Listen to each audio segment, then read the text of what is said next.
look at it, look at the difference. See here. Yeah, this one just has 2 dots on the bottom of it, and these have 4.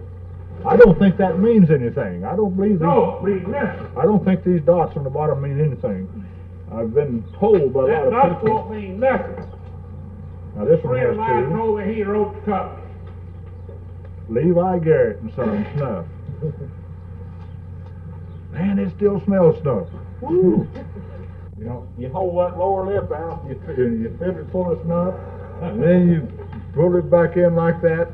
Say, Gerald. Good for the day. Come here. Take this lid up here and show him something. I've got arthritis and I can't stand up too much. Take that lid out. I've got something. Now you talk about old. Now this is what your grandma and your grandpa used to put in a wagon. Go to town. And when they got there, their dinner would be ready and they had their dinner with them. Now you take them vessels out of there. There's a rock in the bottom of it. You heat that rock, and then put your victuals in there. And when you get down, they're done. Where you rode the wagon, you know, take the hey, they get down. I'll be honest with Steel you. clad, forest stove. As old as I am, that's older. I've never seen that. Of course it's old. I want you to see it. $20 bill.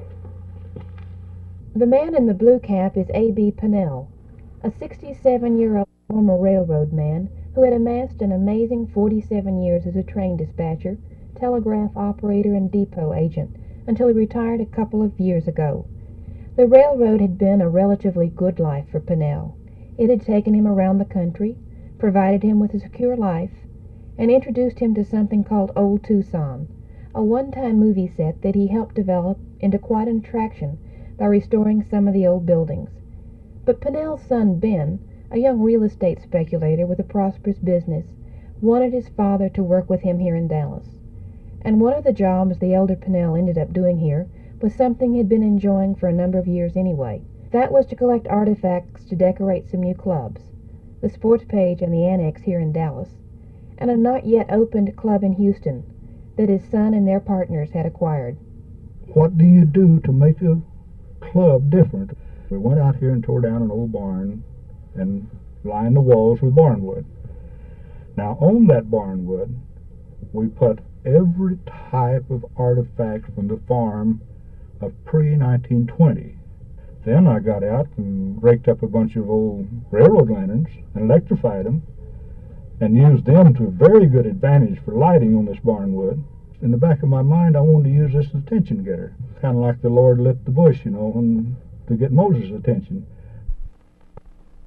Now that's old. I don't think we could use that, sir. Wouldn't ask you very much for them. Well, 3 apiece. I wouldn't give much for them. You wouldn't buy a real nice, show enough far-faced mammal, would you? No, Got a pretty one back there. I don't know what I'd do with it. You just set it up. I've been seeing what a man done over here at How much? 50 cents. I tell you, a man done over here at Harlingen, Texas. I'll take it. All my life I've been interested in antiques. The whole thought is something that our forefathers used. I like to look and see what a hard time they had to use. You know, you talk about the good old days. Man, that's not for me, because those good old days were real hard. I collected railroad antiques when I was a railroad. Then I got off the railroad and got in here. I saw the availability of a lot of this farm equipment at the turn of the century and up to the early 20s. And that's one reason I started to collect it. For instance, I saw a whole pile of it out here north of Denton, and that had been hauled up there for years and piled in the dirt, blow sand had blowed up around it, and some of it was out of sight, but most of the stuff I have now came from that. And I asked this guy if he would sell it. He said, well, I don't know, what would you take for it? And I said, well, I would give $50. And I heard his wife say, take it, honey, take it. And I was tickled to death to get it for $50. And when I find a piece of an antique item, I like to fix it up and make it look like it was something to be proud of, rather than in its dilapidated condition. There's a mule shoe. Yeah, that's a horseshoe, too. That's a mule shoe. Yeah. You know, I don't find many mule shoes. I got lots of horse shoes, but that's the first mule shoe I've seen in a long time. You can see the difference, the way it looks. Yeah, I know the difference. The way it's cut I there. know a lot of mules. So did I. I try to spend one day a week, at least, and just get in my pickup and just drive out and see some guy working in the field or some lady sitting on the front porch and stop and start visiting, and usually I come up with something. When they think I'm a dealer, they get greedy. If they think I'm going to commercialize on it of some kind, why, it's pretty hard to get. But by telling the truth and my love and my heart for these items, and we talk a little while about areas of our early livelihood, mostly I get them given to me. I don't have to buy them. And the very best items I've ever gotten a hold of has been free and unexpected. Now what do you call that? Chain link. Chain links. Well, I'm going to admit to you, I never saw one like I didn't think you had any like it. No, I not only don't have any like it, I never saw We one. sell them for a quarter a piece.